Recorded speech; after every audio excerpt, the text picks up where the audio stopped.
We will continue to update as we go along. There are some other interesting things that are happening, which will be the subject of later press briefings. But for now, this is where we are, the Joint Anti-Gang Task Force in operation for a week. Road open again. Outside, we out here, send every poster. We nah miss no event. Every party, you see me where you say no see me. You know see road open again. Hey, watch the man Tatika represent for D&D News Media. You don't know it's a news review and an entertainment channel. It's all about everything in the news and the media. Wagwan viewers and subscribers, I want to tell you so you may have some very important information for you know. Yeah man, the anti-gang task force launching of viewers and subscribers. So remember I come tell you about how much gun we man I find from the other day, you know. So it's like a different section of the police force man have you know. So man recruit some new member, you know. Yeah man, so a big operation, you know, and thing, and man instead them bring back Jamaica, my viewers and subscribers. And also the man then drop the blowout thing there, you know, viewers and subscribers. Right, you know, any man where they involved with a legal firearm, you know, 15 years, you know.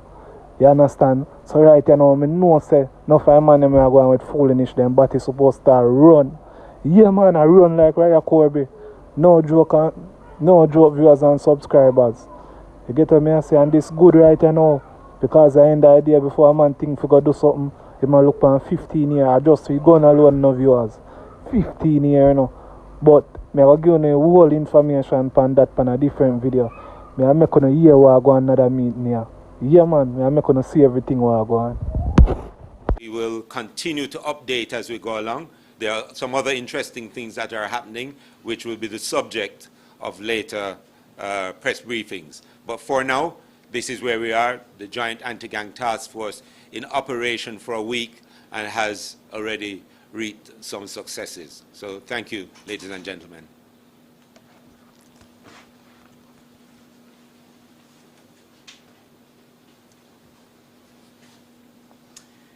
Thank you very much, Commissioner Major General Anderson, who spoke about the continued assault on gun gangs and gunmen. We now invite Rear Admiral Weems to address us.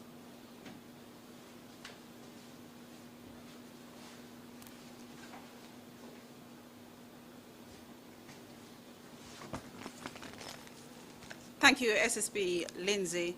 Commissioner of Police, Major General Anthony Anderson, Assistant Commissioner of Police Warren Clark, Lieutenant Colonel Warrington Dixon, Lieutenant Colonel Alicia Henry of the JDF, members of the Joint Task Force, other members of the security forces, and members of the media, good morning.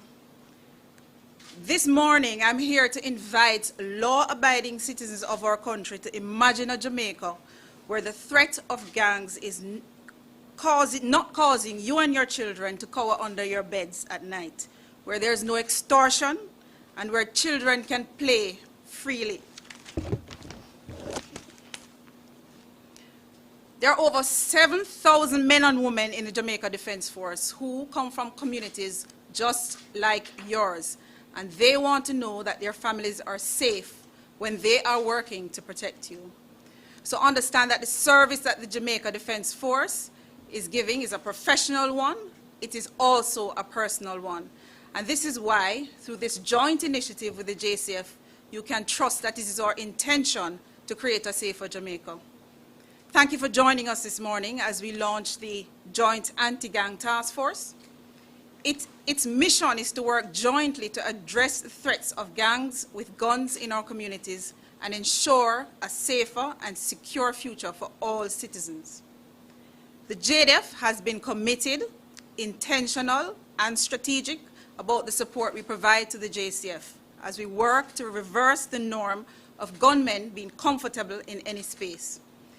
In addition to the other methods being employed to address the threats faced by the nation, the Joint Anti-Gang Task Force will bring focused attention to gangs perpetrating violent crime across the island.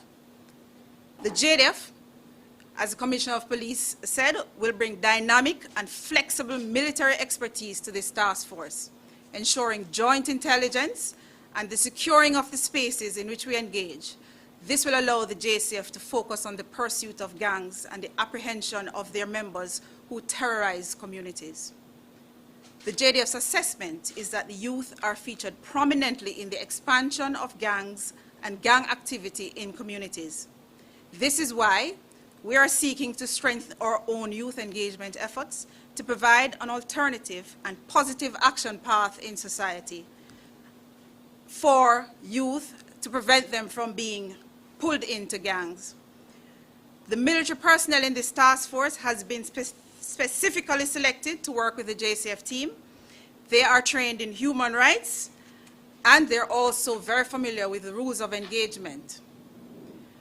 So we will ensure that the rights of each citizen is respected whilst these operations are being conducted. However, if faced with a threat, the appropriate actions will be taken to defend themselves. I want Jamaica to focus on collaboration that is required to reap tangible results. Please work with this anti-gang task force. We want to protect you. We want to protect Jamaica for a safer and secure future. Thank you.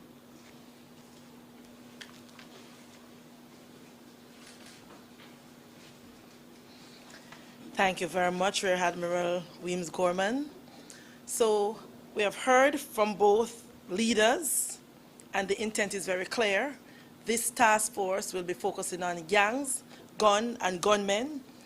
There you heard from Chief of Defense Staff. If we can imagine a Jamaica that is safe and free from gangs. And I think we have heard the commitment. We heard from Commissioner the level of training and development that went into this task force. So it is very clear that it's not just a set of persons that were just picked to come together. We're looking at a very highly trained and tactical team with a specific focus on creating a safer space for our citizens. We also heard from both leaders that one of the things that we require to support this task force, citizen support and collaboration, because we can't do it alone, but we are sure that if we all come together with the same vision of a safer Jamaica, yes, we can achieve that.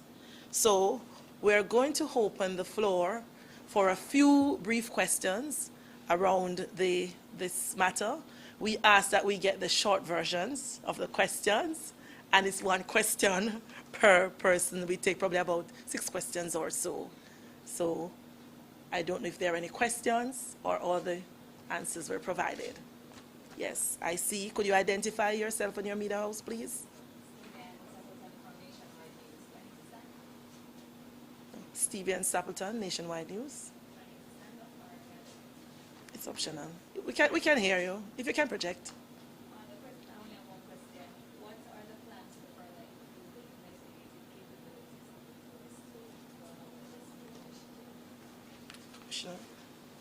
Okay, so the question was, what are we doing to improve the investigative capabilities of the force to go along with this new initiative?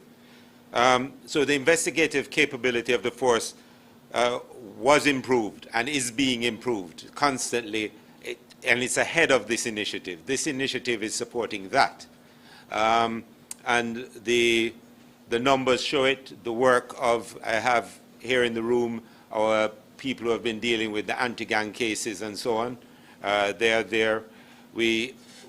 Our investigations, and this is a discussion perhaps that comes up all the time.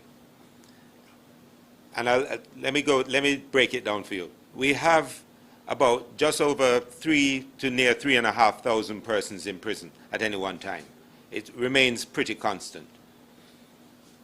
Over 1,000 of those people leave every year. So the prison population changes every 3 years, 3-point-something years.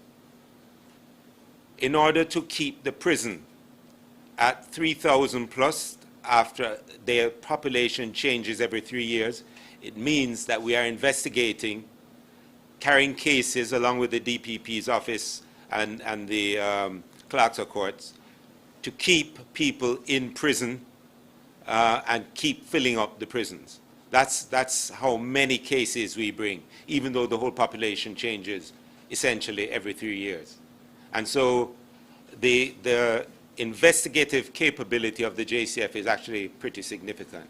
Now, within terms of specific investigational techniques, the increased use of DNA, and I had given some figures at an earlier briefing, the increased use of ballistics, the way the case conferencing is done, the increased use of cyber forensics, all of these things come together with the very smart people I have in investigations, and we are doing that. We're putting them behind bars. But a lot of these guys, when who are highly violent, who are creating terror in the communities, are quite often have been through our investigative process already. They've been convicted and they're back out. Or they, after their sentence is served, and they're back into crime. So they know they will be caught. And that's why some of them become very violent when we try to capture them. But the team is up to that as well. So that would be the answer I'd give to that. Okay? Right. Somebody just reminded me. If you remember last year, and it was we had made the point, there we launched the offenses, points to prove, and authorities handbook.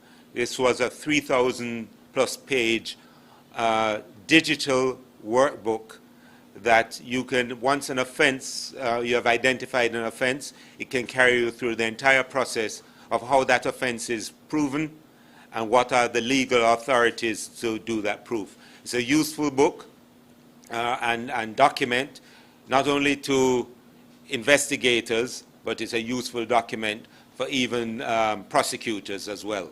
And anyone else who is part of that system of criminal justice. It lays it out very clearly and becomes immediately accessible to our investigators, so they know exactly what to do to prove a case. Thank you. Thank you very much, Commissioner. I understand we have a question.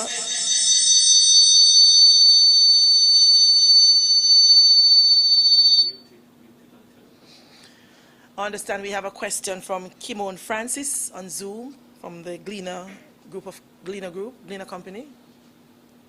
Go ahead. Just one thing, it's a twin question. I know you said one, but twin. 48 people charged and the seizure of 3 guns. Could you hold a minute for me, Kimon? Hold your question a little. Let's correct.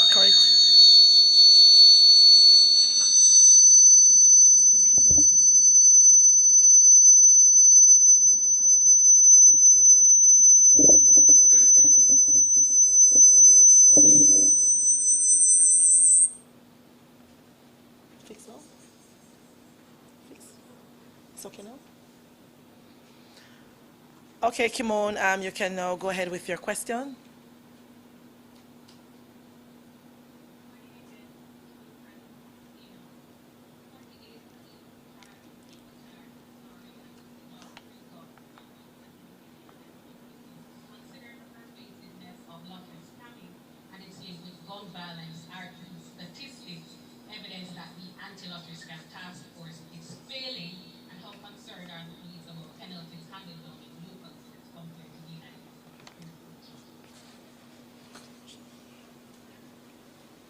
Okay, thank you for that. I would disagree that the lottery scam task force is failing. The lottery scam task force has been operating all along. As you see, working with the joint task force, some of the people we've arrested are actually lottery scammers. So the work against lottery scamming has been ongoing. I think it's only recently, as we've emphasized it, that people are starting to make the connection between this activity that people thought was, oh, well, it's almost a victimless crime, or the victim is in another country and it's providing money into a community. People are just making the connection between the violence that comes with the lottery scamming and that money and lottery scamming itself. The lottery scam task force has been doing its operations all along. They have sort of re-energized some of those operations as they're working with partners. It's been ongoing with our foreign partners, and also the other departments of the force to deal with this matter of lottery scamming and the money from it. At the next press briefing that I do, as I said, there are some other things being done. I'll speak a bit more about that money and how we intend to take it from the gunmen and these gangs. So lottery scamming has become that funding entity. It's not done uniquely by the Lottery Scamming Task Force. It's an offense, and other departments of the force actually do it as well. And also MOCA also targets lottery scamming. We have had a number of extraditions around lottery scamming, and the work continues. It's very pervasive in the society, and people don't respond to it sometimes in the same way as they respond to other crimes, like violent crimes. So they don't as readily give up that information. But I'd just like to appeal to the public that lottery scamming is also a significant problem in this. It provides the funds to buy the guns that creates the gunmen and the gangs, the things that terrorize communities and create mayhem in our society.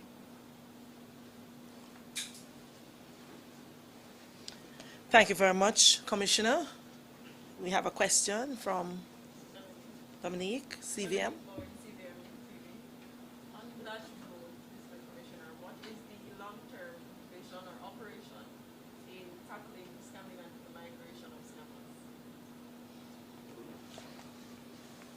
Okay, so let me just say, the police force is a creature of law. There's a reason why we constantly advocate for changes in laws. And perhaps we have to do some changes in the laws around lottery scammers to deal with that. There's nothing that prevents a Jamaican citizen from going or moving anywhere in Jamaica. So you will find as the wealth increases that they're going to be moving around, and it's a sort of crime that you can do from almost anywhere that you have a connection, that you can get on a phone or another device and communicate. So our job and what we've been doing is collecting more and more intelligence on them and their activities. We're working with partners and with organizations to see the patterns of their behavior, and that is why what we're recovering is, in one instance, 53 lead lists. Lead lists all over the place. We're getting them. We're interrupting these scamming activities.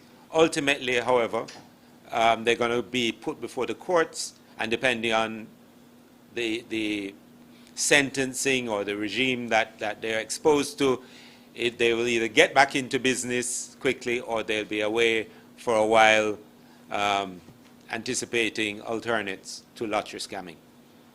So from a policing perspective, we use the law, the intelligence, and the operations and skills that we have to deal with lottery scamming. We see it as a significant part of the overall problem, and so we're quite focused on it. Thank you. Thank you very much. Can we take one more question?